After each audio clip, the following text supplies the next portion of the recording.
ಹುಟ್ಟಿದರೆ ಕನ್ನಡ ನಾಡಲು ಹುಟ್ಟಬೇಕು, ಮೆಟ್ಟಿದರೆ ಕನ್ನಡ ಮಣ್ಣ ಮೆಟ್ಟಬೇಕು.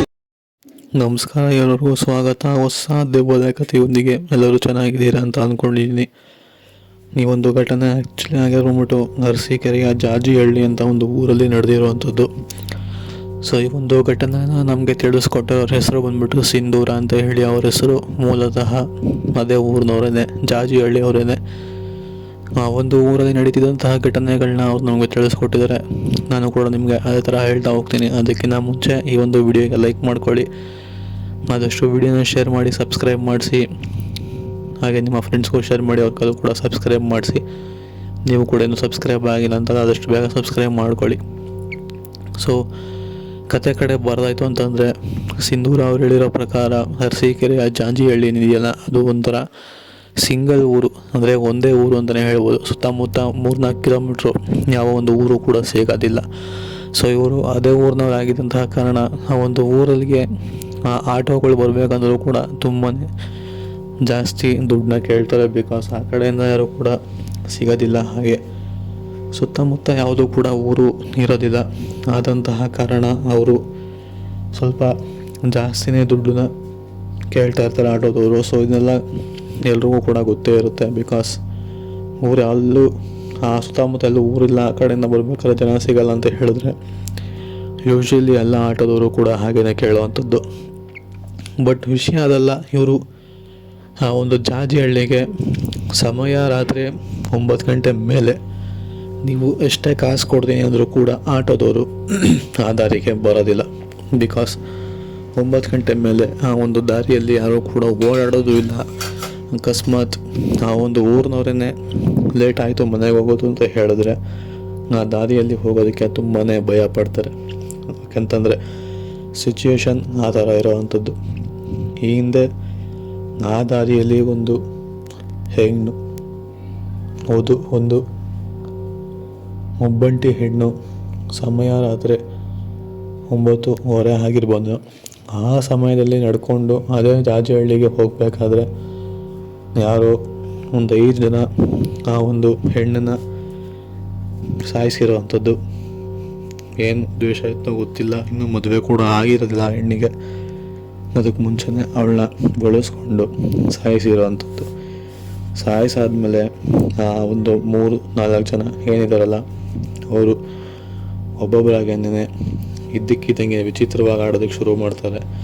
ಹಾಗೆ ಅದರಲ್ಲಿ ಒಬ್ಬನಿಗೆ ಮಾತ್ರ ಆಕ್ಸಿಡೆಂಟ್ ಆಗಿ ಅವನ ಒಂದು ಕಾಲು ಹೋಗೇ ಬಿಟ್ಟಿರುತ್ತೆ. ಮಿಕ್ಕ 3 ಜನಕ್ಕೆ ಆವಾಗ ಹುಷಾರು ತಪ್ಪಿರೋ ಥರ ಆಗುತ್ತೆ. ಹೀಗೆ ಸಮಯ ಕಳೀತಾ ಅದರಲ್ಲಿ ಒಬ್ಬ, ಆ 3 ಜನದಲ್ಲಿ ಒಬ್ಬ ಸತ್ತೋಗ್ತಾನೆ. ಇದಕ್ಕೆ ನನಗೆ ಆರೋಗ್ಯ ಸಮಸ್ಯೆಯಿಂದ ಉಳಿದಿರೋಂತಹ ಇಬ್ಬರು ಕೂಡ ಆವಾಗ ಅದೇ ಥರನೇ ಆಗ್ತಿರುತ್ತೆ. ಇದಕ್ಕೆಲ್ಲ ಏನು ಕಾರಣ ಅಂತ ಹೇಳಿದಾಗ, ಆ್ಯಕ್ಚುಲಿ ಅವ್ರು ಬಳಸ್ಕೊಂಡು ಸಾಯಿಸಿರ್ತಾರಲ್ಲ ಆ ಒಂದು ಹೆಣ್ಣು, ಆ ಹೆಣ್ಣಿಗೆ ಇನ್ನೂ ಮದುವೆ ಆಗಿರೋದಿಲ್ಲ. ಸೊ ಅವರ ಆತ್ಮ ಇದೆಯಲ್ಲ ಆ ದಾರಿಯಲ್ಲಿ, ಅಂದರೆ ಅದೇ ಸಮಯ ರಾತ್ರಿ 9:30, 9:45, 9 ಗಂಟೆ ಮೇಲೆ ಯಾರೇ ಆ ಒಂದು ದಾರಿಯಲ್ಲಿ ಓಡಾಡಿದ್ರು ಕೂಡ ಅವ್ರ ಕಣ್ಣಿಗೆ ಕಾಣಿಸ್ಕೊಳ್ಳುವಂಥದ್ದು. ಕಣ್ಣುಗಳೆಲ್ಲ ಕೆಂಪಾಗಿ ಅವರ ಬಟ್ಟೆ ಎಲ್ಲ ಹರಿದು ಚಿಂದಿ ಆಗಿರೋ ಥರ, ಅಲ್ಲಲ್ಲಿ ಹರಿದೋಗಿರೋ ಥರ.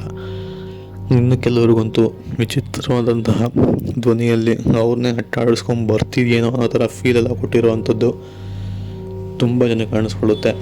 ಅದೇ ಥರ ಅವತ್ತು ಇವರೇ ಸಿಂಧೂರ ಅನ್ನೋರೇ ಅವರ ಕುಟುಂಬದವ್ರ ಜೊತೆಗೇ ಆಟೋ ಮಾಡಿಕೊಂಡು ಆ ಸಮಯಕ್ಕೇ ಆಟೋದವರು ಕೂಡ ನೀವೆಷ್ಟೇ ಕೊಡ್ತೀನಿ ಅಂದರೂ ಹೇಳಿ ನಾವು ಬರೋದಿಲ್ಲ ಅಂತ ಹೇಳಿ ತುಂಬಾ ಹೇಳಿರ್ತಾರೆ. ಬಟ್ ಅದು ಇವರು ಹಾಗೋ ಹೇಗೋ ಮಾಡಿ ಒಪ್ಪಿಸ್ಕೊಂಡು ಆ ಆಟೋದನ್ನ ಕರ್ಕೊಂಡು ಬಂದಿರ್ತಾರೆ.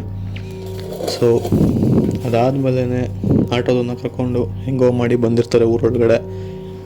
ಸೊ ಬರಬೇಕಾದ್ರೆ ಅದೇ ಒಂದು ಆಟೋಗೆ ಅದೇ ಹೆಂಗಸು ತುಂಡಾಗಿರುವಂತಹ, ಅಂದರೆ ಅಲ್ಲಲ್ಲಿ ಹರಿದಿರುವಂತಹ ಬಟ್ಟೆ, ಮೈಯೆಲ್ಲ ಧೂಳು, ರಕ್ತ, ಕಣ್ಣು ಪೂರ್ತಿ ಕೆಂಪಾಗಿರುವಂಥದ್ದನ್ನೆಲ್ಲ ಗಮನಿಸ್ತಾರೆ.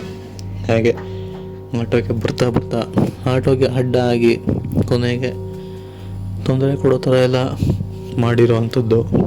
ಸೊ ಇದನ್ನೆಲ್ಲ ಆಟೋದೊಂದು ಕೂಡ ಗಮನಿಸ್ತಾರೆ. ಹಾಗೆ ಸಿಂಧೂರ ಅವರು ಕೂಡ ಗಮನಿಸ್ತಾರೆ. ಹಾಗೆ ಅವರ ಕುಟುಂಬದ, ಅಂದರೆ ಅವ್ರ ಜೊತೆ ಇದರ ಫ್ಯಾಮಿಲಿ ಮೆಂಬರ್ಸ್ ಅವರು ಕೂಡ ಗಮನಿಸ್ತಾರೆ. ಗಮನಿಸಿದಾದ್ಮೇಲೆ ಆಟೋನ ಅಲ್ಲಿಂದ ಎಷ್ಟು ಜೋರ ಆಗುತ್ತೋ ಅಷ್ಟು ಜೋರಾಗಿ ಓಡಿಸ್ಕೊಂಡು ಮನೆಗೆ ಕೂಡ ಕರ್ಕೊಂಡು ಹೋಗ್ತಾರೆ. ಕರ್ಕೊಂಡು ಹೋಗಾದ್ಮೇಲೆ ಆಟೋದವನ್ನ ಅವ್ರ ಮೇಲೆ ಉಳ್ಕೊಳ್ಳೋಕೆ ಹೇಳ್ತಾನೆ. ಬಿಕಾಸ್ ಆ ದಾರಿ ತುಂಬಾ ಕೆಟ್ಟದು, ಹೋಗಬಾರ್ದು ಅಂತ ಹೇಳಿ. ಸೊ ಯಾರೋ ಅವ್ರ ಚಟ ತೀರಿಸ್ಕೊಳ್ಳೋಕ್ಕೋಸ್ಕರ ಮಾಡುವಂತಹ ಕೆಲಸದಿಂದ ಇಡೀ ಊರನ್ನೇ ತೊಂದರೆ ಅನುಭವಿಸುವಂತಹ ಒಂದು ಸನ್ನಿವೇಶ. ಸೊ ಈಗ ಅಂಥದ್ದು ಯಾವುದೂ ಕೂಡ ನಡೀತಿಲ್ಲ. ಈಗ ಎಷ್ಟೇ ಸಮಯ ಆದರೂ ಕೂಡ ಓಡಾಡ್ಬೋದು ಅಂತ ಏನೋ ಘಟನೆಗಳು ನಡೀತಿಲ್ಲ ಅಂತ ಹೇಳಿ ತಿಳಿಸ್ಕೊಟ್ಟಿರುವಂಥದ್ದು. ಬಟ್ ಈ ಘಟನೆ ಆಗಿ ಸುಮಾರು ಒಂದು 7-8 ವರ್ಷಗಳೇ ಕಳೆದಿದೆ ಅಂತಲೇ ಹೇಳ್ಬೋದು. ಇದು ಅವರು ನಮಗೆ ತಿಳಿಸ್ಕೊಟ್ಟಿರುವಂತಹ ಕತೆ ಇಷ್ಟ ಆಗಿದ್ರೆ ನಮ್ಮ ಚಾನಲ್ನ ಸಬ್ಸ್ಕ್ರೈಬ್ ಮಾಡ್ಕೊಳ್ಳಿ. ಹಾಗೆ ಈ ಒಂದು ವಿಡಿಯೋಗೆ ಲೈಕ್ ಮಾಡಿ, ಕಾಮೆಂಟ್ ಮಾಡಿ, ಶೇರ್ ಮಾಡಿ, ಆದಷ್ಟು ರೀಚ್ ಕೊಡಿ ನಮ್ಮ ಚಾನಲ್ಗೆ. ಇನ್ನು 3 ತಿಂಗಳಲ್ಲಿ ಚಾನಲ್ನ ಮಾನಿಟೈಸ್ ಆಗೋ ಥರ ಮಾಡಿ ಅಂತ ಕೇಳ್ಕೊತ ಈ ಒಂದು ವಿಡಿಯೋನ ಇಲ್ಲೇ ಎಂಡ್ ಮಾಡ್ತಿದ್ದೀನಿ. ಸಿಗೋಣ ಮತ್ತೊಂದು ದೆವ್ವದ ಕಥೆಯೊಂದಿಗೆ. ಅಲ್ಲಿವರೆಗೂ ನೀವು ಟೇಕ್ ಕೇರ್, ಗುಡ್ ಬೈ.